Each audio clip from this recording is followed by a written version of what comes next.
ஈரோடு கிழக்கு தொகுதிக்கான இடைத்தேர்தல் தேதி அறிவிக்கப்பட்டிருக்கிறது. இந்த நிலையில் தாவேக்காவில் இருந்து லயோலா மணி இணைப்பில் இணைந்திருக்கிறார். வணக்கம் சார். 2026 சட்டமன்ற தேர்தலில் தான் களத்தில் வருவோம் அப்படின்னு ஏற்கனவே தாவேக்க தலைவர் விஜய் அறிவிச்சிருந்தாரு. இந்த நிலையில ஈரோடு கிழக்கு தொகுதியில தாவேக்க போட்டியிட வாய்ப்பு இருக்கா? தாவேக்காவோட நிலைப்பாடு என்ன?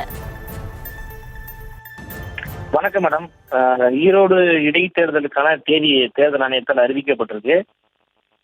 தலைவர் அவர்கள் ஏற்கனவே அறிக்கையில் வெளியிட்டது போன்றுதான் 2026 சட்டமன்ற தேர்தலில் தமிழக வெற்றி கழகம் போட்டியிடுகிறது. அந்த தேர்தலை எதிர்கொள்கிறது. இடையில் நடைபெறக்கூடிய இடைத்தேர்தலிலும் உள்ளாட்சி தேர்தலிலும் தமிழக வெற்றி கழகம் போட்டியும் இடாது, யாருக்கும் ஆதரவும் கொடுக்காது என்பதை தெரிவித்துக் கொள்கிறேன்.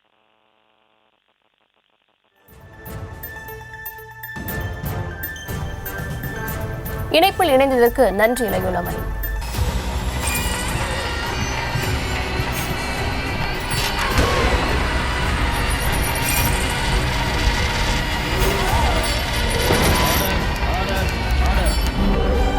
நிகழ்தகவு குற்றங்களின் மறுபரிமாணம் நாள்தோறும் இரவு 10 மணிக்கு இணைந்திருங்கள் நமது நியூஸ் தமிழ் தொலைக்காட்சியோடு.